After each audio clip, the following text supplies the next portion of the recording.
So I'm PeterSchwartz. I'm the Senior Vice President for Strategic Planning of Salesforce. I'm the Chief Future Officer, as our CEO calls us. I've spent the last 8 years at Salesforce. Before that, I had my own consulting company called the Global Business Network. I was head of scenario planning of Royal Dutch Shell, and I'm an astronautical engineer by education. We're in a period of really profound change, I think, along several different dimensions simultaneously.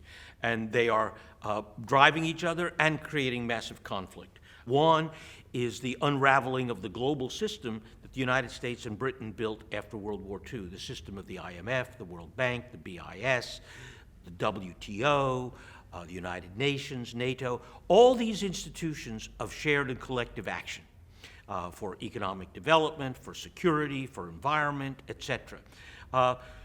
We had the Paris Agreement only a few years ago. In fact, I represented Salesforce in the negotiations. I was there with Orville Schell. We were there for several weeks. And it was a remarkable experience of all the nations and many companies of the world coming together to deal with the global crisis. And now the United States has pulled back and is tearing it apart. And what we're seeing is a fragmentation of that world system. And it's a fundamental question was this system built simply to kind of contain the Soviet Union and fight the Cold War, or was it a stage of human evolution, of society's evolution, on its way toward better global governments, better integration, etc.? And that's a fundamental uncertainty we don't know the answer to. That's one fundamental set of forces. The second set of fundamental forces have to do with technological change. We've had technological change all along. We've gone through a number of industrial revolutions. Computers are not new things. But what is happening is that the pace of change is accelerating, and it's becoming ever more ubiquitous around the world and in our own societies, and creating significant disruption. And so the combination of the disruption of the global economic system along with the technological system is creating an enormous amount of anxiety about the future. People are afraid of the future. They used to be excited about the future when I was a kid, and people are not excited about the future anymore. They've kind of lost the sense of shared vision.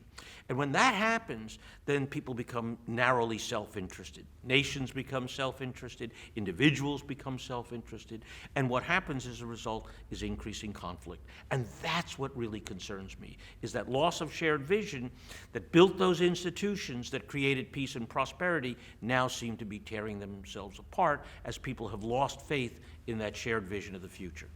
My wife and I were recently in London, and we were going down Edgware Road, one of the main streets of London.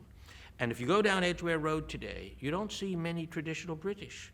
What you see are women in full chadors, their eyes barely visible, pushing a baby carriage with 3 children in it, along with several other women. And what British fear is the loss of what Britain meant to them. Right? That's what that is not the Britain they grew up with. And Brexit, I think, is directly a result of immigration, is that sense of loss of identity. And I think what we're seeing is a fear that comes from that sense of loss of identity. Look, I think that is a lot of what's behind Donald Trump, right? I think it's the South on the rise again, right? We're seeing a nation that is no longer purely white. Right? It was white, and it ain't anymore. I think the election of an African-American president made them crazy, right? They said, oh my God, they really are taking over. And there'd be brown people coming from the South, yellow people coming from the East, and so on. That makes white America crazy.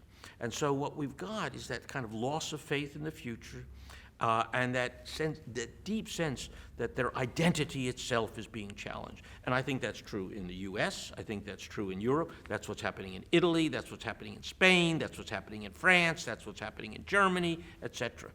And that challenge of identity, I think, is actually rather profound.